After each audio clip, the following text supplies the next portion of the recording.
நீங்கள் இணைந்திருப்பது சங்கமம் வானொலி. Destiny in Jesus Christ Tamil கிறிஸ்தவ வானொலி கனேடிய மண்ணிலிருந்து ஒலிபரப்பாகிறது. மார்க் 16:15, மத்தேயு 24:14 வசனத்தின்படி இயேசு சீசர்களை நோக்கி, நீங்கள் உலகெங்கும் போய் சர்வ சிருஷ்டிக்கும் சுவிசேஷத்தை பிரசங்கியுங்கள். ராஜ்யத்தினுடைய இந்த சுவிசேஷம் பூலோகமெங்குமுள்ள சகல யாதிகளுக்கும் சாட்சியாக பிரசங்கப்படும். அப்பொழுது முடிவு வரும் என்ற வசனத்தின்படி ஆத்துமாக்களை பரலோகத்தில் சங்கமிக்கும் வானொலி சங்கமம். சங்கமம் சங்கமம்.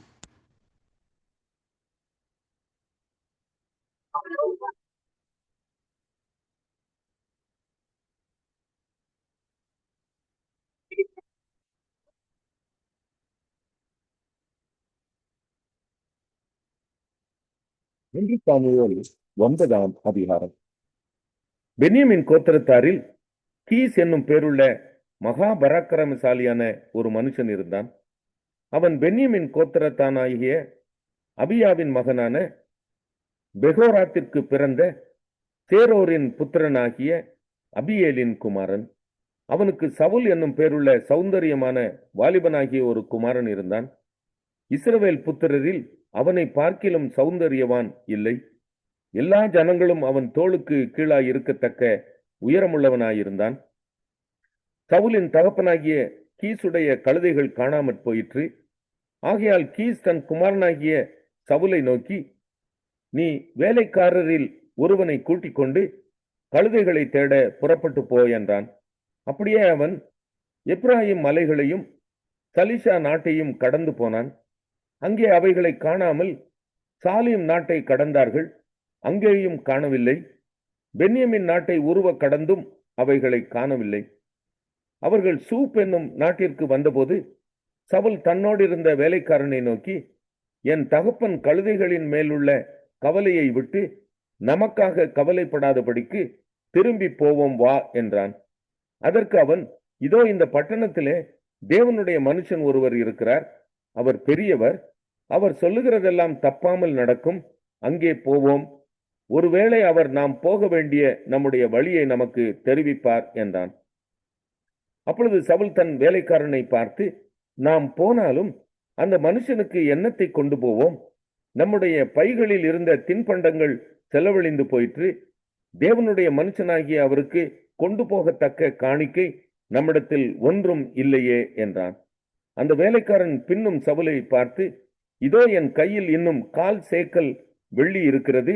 தேவனுடைய மனுஷன் நமக்கு நம்முடைய வழியை அறிவிக்கும்படிக்கு அதை அவருக்கு கொடுப்பேன் என்றான். முற்காலத்தில் இஸ்ரவேலில் யாதொருவர் தேவனிடத்தில் விசாரிக்க போனால் ஞான திருஷ்டிக்காரனிடத்திற்கு போவோம் வாருங்கள் என்பார்கள். இந்நாளிலே தீர்க்கதரிசி எனப்படுகிறவன் முற்காலத்தில் ஞான திருஷ்டிக்காரன் எனப்படுவான். அப்பொழுது சவுல் தன் வேலைக்காரனை நோக்கி, நல்ல காரியம் சொன்னாய், போவோம் வா என்றான். அப்படியே தேவனுடைய மனுஷன் இருந்த அந்த பட்டணத்திற்கு போனார்கள். அவர்கள் பட்டணத்து மேட்டின் வழியாய் ஏறுகிற போது தண்ணீர் எடுக்க வந்த பெண்களை கண்டு, ஞான திருஷ்டிக்காரன் இங்கே இருக்கிறாரா என்று அவர்களை கேட்டார்கள். அதற்கு அவர்கள், இருக்கிறார், இதோ உங்களுக்கு எதிரே இருக்கிறார், தீவிரமாய் போங்கள். இன்றைக்கு ஜனங்கள் மேடையில் பலியிடுகிறபடியினால் இன்றைய தினம் பட்டணத்திற்கு வந்தார். நீங்கள் பட்டணத்திற்குள் பிரவேசித்த உடனே அவர் மேடையின் மேல் போஜனம் பண்ண போகிறதற்கு முன்னே அவரை காண்பீர்கள். அவர் வருமட்டும் ஜனங்கள் போஜனம் பண்ண மாட்டார்கள். பலியிட்டதை அவர் ஆசீர்வதிப்பார். பின்பு அழைக்கப்பட்டவர்கள் போஜனம் பண்ணுவார்கள். உடனே போங்கள், இந்நேரத்திலே அவரை கண்டுகொள்ளலாம் என்றார்கள்.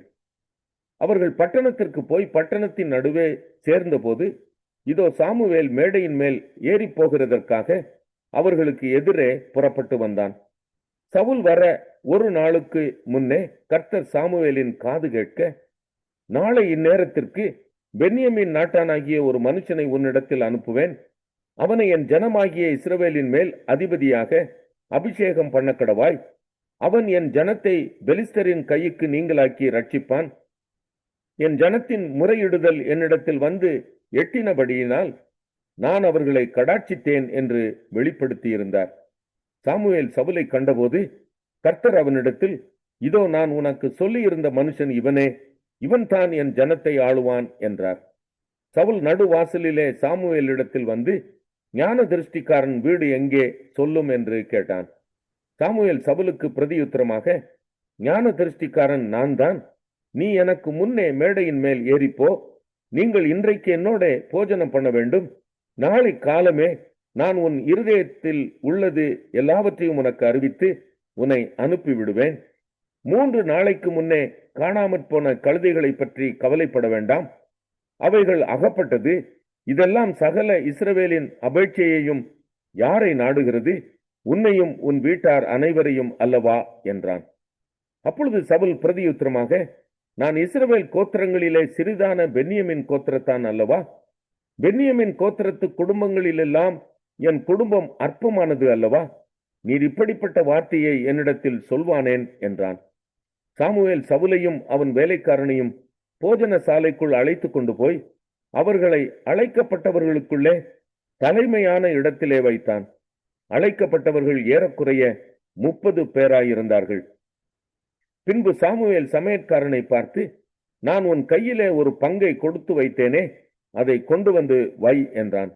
அப்பொழுது சமையற்காரன் ஒரு முன்னன் தொடையையும் அதனோடு இருந்ததையும் எடுத்துக்கொண்டு வந்து அதை சவுலுக்கு முன் வைத்தான். அப்பொழுது சாமுவேல், இதோ இது உனக்கென்று வைக்கப்பட்டது. இதை உனக்கு முன்பாக வைத்து சாப்பிடு. நான் ஜனங்களை விருந்துக்கு அழைத்தது முதல் இதுவரைக்கும் இது உனக்காக வைக்கப்பட்டிருந்தது என்றான்.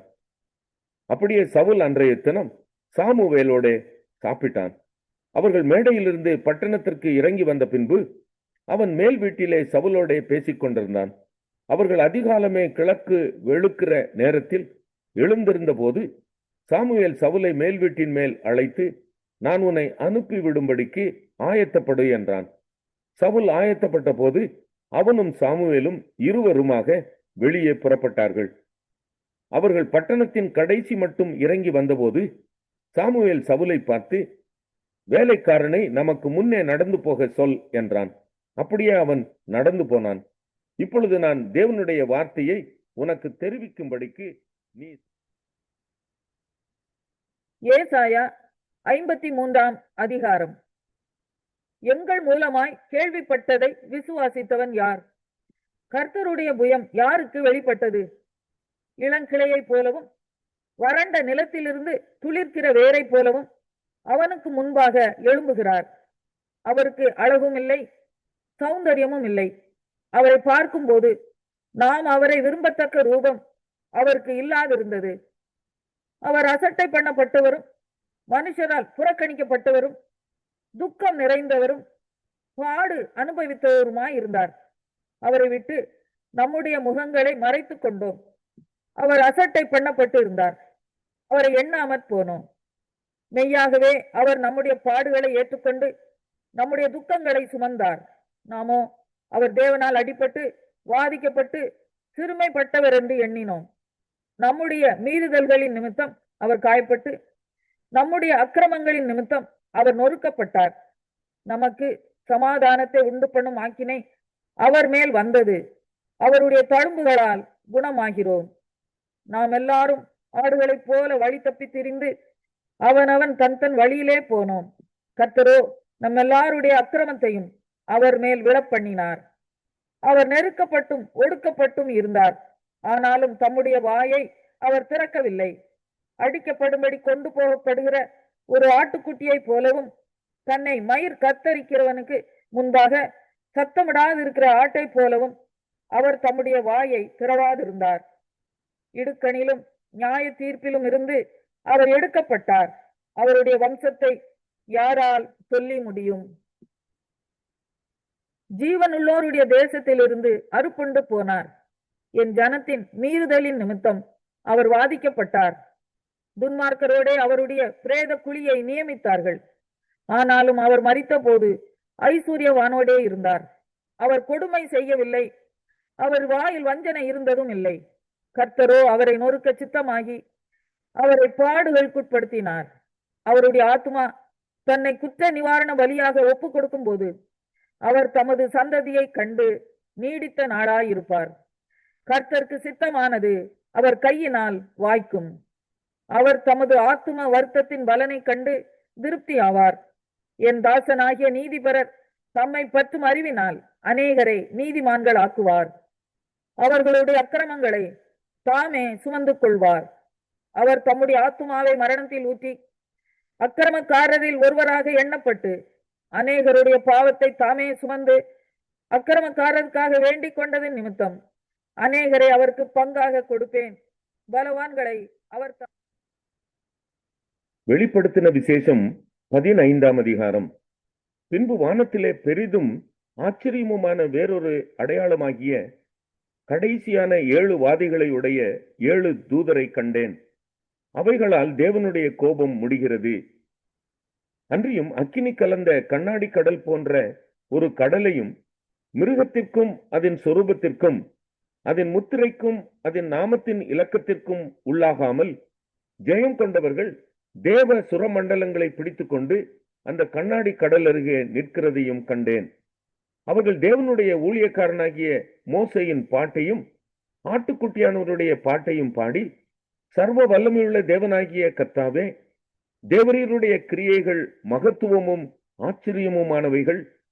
பரிசுத்தவான்களின் ராஜாவே, தேவரீருடைய வழிகள் நீதியும் சத்தியமுமானவைகள். கர்த்தாவே, யார் உமக்கு பயப்படாமலும் உமது நாமத்தை மகிமைப்படுத்தாமலும் இருக்கலாம்? தேவரீர் ஒருவரே பரிசுத்தர். எல்லா ஜாதிகளும் வந்து உமக்கு முன்பாக தொழுது கொள்வார்கள். உம்முடைய நீதியான செயல்கள் வெளியரங்கமாயின என்றார்கள். இவைகளுக்கு பின்பு நான் பார்த்தபோது, இதோ பரலோகத்திலே சாட்சியின் கூடாரமாகிய ஆலயம் திறக்கப்பட்டது. அந்த ஆலயத்திலிருந்து 7 வாதைகளை உடைய அவ்வேழு தூதர்களும் சுத்தமும் பிரகாசமுமான மெல்லிய வஸ்திரம் தரித்து மார்பருகே பொற்கச்சைகளை கட்டிக்கொண்டு புறப்பட்டார்கள். அப்பொழுது அந்த 4 ஜீவன்களில் ஒன்று சதா காலங்களிலும் உயிரோடு இருக்கிற தேவனுடைய கோபாக்கினையால் நிறைந்த பொற்கலசங்கள் 7ஐயும் அந்த 7 தூதர்களுக்கு கொடுத்தது. அப்பொழுது தேவனுடைய மகிமையினாலும் அவருடைய வல்லமையினாலும் உண்டான புகையினாலே தேவாலயம் நிறைந்தது. 7 தூதர்களுடைய 7 வாதைகளும் முடியும் வரைக்கும் ஒருவர். வெளிப்படுத்தின விசேஷம் 16ஆம் அதிகாரம். அப்பொழுது தேவாலயத்திலிருந்து உண்டான ஒரு பெரும் சத்தம் அந்த 7 தூதருடனே, நீங்கள் போய் தேவனுடைய கோபா கலசங்களை பூமியின் மேல் ஊற்றுங்கள் என்று சொல்ல கேட்டேன். முதலாம் தூதன் போய் தன் கலசத்தில் உள்ளதை பூமியின் மேல் ஊற்றினான். உடனே மிருகத்தின் முத்திரையை தரித்தவர்களும் அதன் சொரூபத்தை வணங்குறவர்களுமாகிய மனுஷர்களுக்கு பொல்லாத கொடிய புண்ணுண்டாயிற்று. இரண்டாம் தூதன் தன் கலசத்தில் உள்ளதை சமுத்திரத்திலே ஊற்றினான். உடனே அது செத்தவனுடைய ரத்தம் போலாயிற்று. சமுத்திரத்தில் உள்ள பிராணிகள் யாவும் மாண்டு போயின. மூன்றாம் தூதன் தன் கலசத்தில் உள்ளதை ஆறுகளிலும் நீரூற்றுகளிலும் ஊற்றினான். உடனே அவைகள் இரத்தமாயின. அப்பொழுது தண்ணீர்களின் தூதன், இருக்கிறவரும் இருந்தவரும் பரிசுத்தவருமாகிய தேவரீர் இப்படி நியாயம் தீர்க்க நீதி உள்ளவராயிருக்கிறீர். அவர்கள் பரிசுத்தவான்களுடைய இரத்தத்தையும் தீர்க்கதரிசிகளுடைய இரத்தத்தையும் சிந்தினபடியினால் இரத்தத்தையே அவர்களுக்கு குடிக்க கொடுத்தீர். அதற்கு பாத்திரராய் இருக்கிறார்கள் என்று சொல்ல கேட்டேன். பலிபீடத்திலிருந்து வேறொருவன், ஆம், சர்வ வல்லமையுள்ள தேவனாகிய கர்த்தாவே, உம்முடைய நியாய தீர்ப்புகள் சத்தியமும் நீதியுமானவைகள் என்று சொல்ல கேட்டேன். நான்காம் தூதன் தன் கலசத்தில் உள்ளதை சூரியன் மேல் ஊற்றினான். தீயினால் மனுஷரை தகிக்கும்படி அதற்கு அதிகாரம் கொடுக்கப்பட்டது. அப்பொழுது மனுஷர்கள் மிகுந்த உஷ்ணத்தினாலே தகிக்கப்பட்டு இந்த வாதைகளை செய்ய அதிகாரம் உள்ள தேவனுடைய நாமத்தை தூஷித்தார்களே அல்லாமல் அவரை மகிமைப்படுத்த மனம் திரும்பவில்லை. 5ஆம் தூதன் தன் கலசத்தில் உள்ளதை மிருகத்தினுடைய சிங்காசனத்தின் மேல் ஊற்றினான். அப்பொழுது அதன் ராஜ்யம் இருளடைந்தது. அவர்கள் வருத்தத்தினாலே தங்கள் நாவுகளை கடித்துக் கொண்டு தங்கள் வருத்தங்களாலும் தங்கள் புண்களாலும் பரலோகத்தின் தேவனை தூஷித்தார்களே அல்லாமல் தங்கள் கிரியைகளை விட்டு மனம் திரும்பவில்லை. 6ஆம் தூதன் தன் கலசத்தில் உள்ளதை ஐபிராத் என்னும் பெரிய நதியின் மேல் ஊற்றினான். அப்பொழுது சூரியன் உதிக்கும் திசையிலிருந்து வரும் ராஜாக்களுக்கு வழி ஆயத்தமாகும்படி அந்த நதியின் தண்ணீர் வற்றி போயிற்று. அப்பொழுது வலு சர்ப்பத்தின் வாயிலும் மிருகத்தின் வாயிலும் கள்ள தீர்க்கதரிசியின் வாயிலும் இருந்து தவளைகளுக்கு ஒப்பான 3 அசுத்த ஆவிகள் புறப்பட்டு வர கண்டேன். அவைகள் அற்புதங்களை செய்கிற பிசாசுகளின் ஆவிகள். அவைகள் பூலோகம் எங்கும் உள்ள ராஜாக்களை சர்வ வல்லமையுள்ள தேவனுடைய மகா நாளில் நடக்கும் யுத்தத்திற்கு கூட்டி சேர்க்கும்படிக்கு புறப்பட்டு போகிறது. இதோ திருடனைப் போல வருகிறேன். தன் மானம் காணப்படத்தக்கதாக நிர்வாணமாய் நடவாதபடிக்கு விழித்துக் கொண்டு தன் வஸ்திரங்களை காத்துக் கொள்ளுகிறவன் பாக்கியவான். அப்பொழுது எபிரேய பாஷையிலே அர்மகெதோன் எனப்பட்ட இடத்திலே அவர்களை கூட்டி சேர்த்தான். 7ஆம் தூதன் தன் கலசத்தில் உள்ளதை ஆகாயத்தில் ஊற்றினான். அப்பொழுது பரலோகத்தின் ஆலயத்தில் உள்ள சிங்காசனத்தில் இருந்து ஆயிற்று என்று சொல்லிய பெரும் சத்தம் பிறந்தது. சத்தங்களும் இடி முழக்கங்களும் மின்னல்களும் உண்டாயின. பூமி மிகவும் அதிர்ந்தது. பூமியின் மேல் மனுஷர்கள் உண்டான நாள் முதற்கொண்டு அப்படிப்பட்ட பெரிய அதிர்ச்சி உண்டானதில்லை. அப்பொழுது மகா நகரம் 3 பங்காக பிரிக்கப்பட்டது. புறஜாதிகளுடைய பட்டணங்கள் விழுந்தன. மகா பாபிலோனுக்கு தேவனுடைய உக்கிரமான கோபாக்கினையாகிய மதுவுள்ள பாத்திரத்தை கொடுக்கும்படி அது அவருக்கு முன்பாக நினைப்பூட்டப்பட்டது. தீவுகள் யாவும் அகன்று போயின. பர்வதங்கள் காணப்படாமற் போயின. தாளந்து நிறையான பெரிய கல்மழையும் வானத்திலிருந்து மனுஷர் மேல் விழுந்தது. அந்த கல்மழையினால் உண்டான வாதையின் நிமித்தம் மனுஷர்கள் தேவனை தூஷித்தார்கள்.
நீங்கள் இணைந்திருப்பது சங்கமம் வானொலி, destiny in Jesus Christ Tamil கிறிஸ்தவ வானொலி கனேடிய மண்ணிலிருந்து ஒலிபரப்பாகிறது.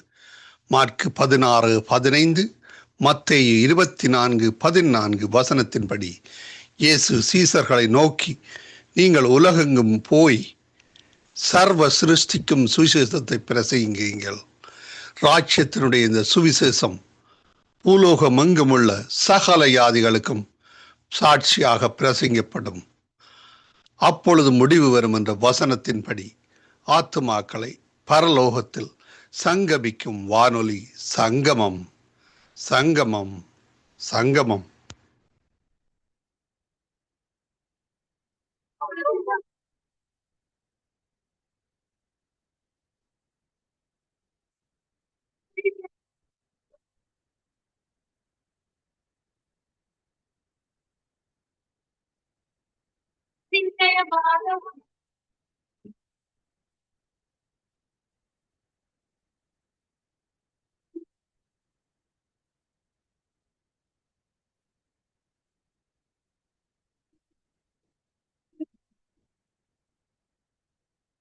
வணக்கம் நேர்களே, நீங்கள் இணைந்திருப்பது கனேடிய மண்ணிலிருந்து 24 மணி நேரமும் தமிழ் கிறிஸ்தவ வானொலியாக ஒலிபரப்பாகிக் கொண்டிருக்கும் சங்கமம் வானொலியின் நேரடி ஒலிபரப்போடு இணைந்திருக்கிறீர்கள். இணைந்திருக்கும் நேர்களாகிய உங்கள் ஒவ்வொருவரையும் இயேசு கிறிஸ்துவின் இனிய நல் நாமத்தில் வாழ்த்துகிறேன். உலகமெங்கும் தேவனுடைய நாமத்தை எடுத்து செல்ல வேண்டும் என்ற ஒரே நோக்கத்தோடு உலகம் முழுவதும் ஒலிபரப்பாகிக் கொண்டிருக்கிற சங்கமம் வானொலியானது இந்த புதிய ஆண்டிலும் புதிய புதிய நிகழ்ச்சிகளை எடுத்து வருவது மட்டுமல்ல, எத்தனையோ நாடுகளில் இருந்தும் நேயர்கள் ஒவ்வொரு நிகழ்ச்சிகளிலும் பங்கெடுத்து வர தேவன் கிருபை செய்திருக்கிறார். நீ என்னை மகிமைப்படுத்த நான் உன்னை மகிமைப்படுத்துவேன் என்ற வாக்கின்படி அவருடைய நாமத்தை பாடல்களினாலும் துதிகளினாலும் தேவ செய்திகளினாலும் அலங்கரிக்கும் இந்த வானொலியானது தனது நேயர்களுக்காக புதியதொரு நிகழ்ச்சியை சனி ஞாயிற்றுக்கிழமைகளில் எடுத்து வர இருக்கிறார்கள் என்பதை வானொலி மகிழ்ச்சியோடு தெரிவித்துக் கொள்கிறது. ஆராதனைக்கு பிரியமான தேவனும் ஆராதனையில் மகளும் தேவனும் ஆராதனைக்கு தகுதியான தேவனுமானவரை இந்த வானொலியில் அபிஷேக ஆராதனை என்ற ஒரு புதிய நிகழ்ச்சி கூடாக நாங்கள் ஒருமனமாக ஆராதிக்க இருக்கிறோம். இந்த நிகழ்ச்சியானது ஒவ்வொரு சனி ஞாயிற்றுக்கிழமைகளிலும் கனேடிய நேரத்தின்படி காலை 8 மணி தொடக்கம் 9:30 மணி வரை நடைபெற இருப்பதால் அருமையான இந்த அபிஷேக ஆராதனைக்கு நீங்கள் ஒவ்வொருவரும் வரவேற்கப்படுகிறீர்கள். நீங்கள் இதில் ஜூம் ஐடி மூலமாக இணைந்து கொள்வதற்காக அழைக்க வேண்டிய இலக்கங்கள் 821-632-3612, பாஸ்கோட் 12345 என்ற இந்த இலக்கங்களுக்கூடாக இணையும் போது நீங்கள் நம்மோடு இணைந்து ஆராதிக்க முடியும் என்பதை வானொலி அன்போடு தெரிவித்துக் கொள்கிறது. டொரண்டோ கலியக இலக்கங்கள் மூலமாக நீங்கள் இணைந்து கொள்வதாக இருந்தால் அழைக்க வேண்டிய இலக்கம் 05-607-0583 அல்லது 2899978123.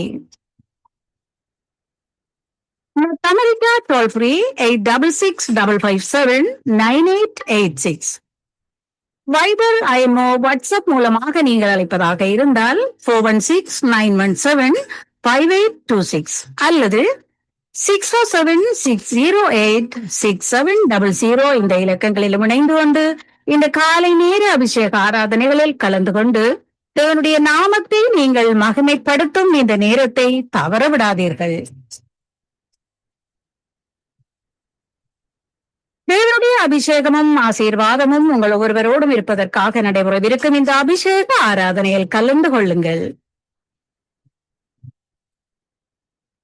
சனி ஞாயிற்றுக்கிழமைகளில் உங்கள் இல்லங்கள் தேடி வர இருக்கும் தேவனுடைய ஆசீர்வாதத்தை பெற்றுக்கொள்ள இணைந்து கொள்ள மறவாதீர்கள்.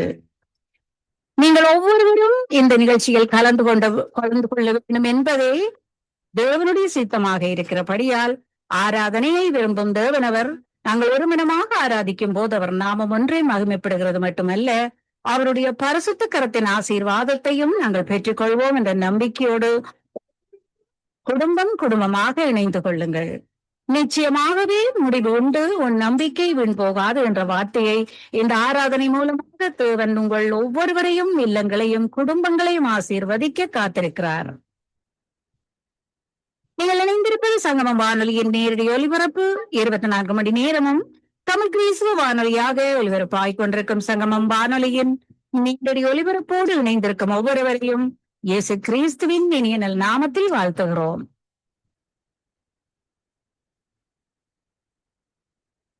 இணைந்திருக்கும் நேர்களாகி உங்கள் ஒவ்வொருவரையும் இயேசு கிறிஸ்துவின் இனிய நல் நாமத்தில் திரும்பவுமாக வாழ்த்தி ஆசீர்வதிக்கிறோம்.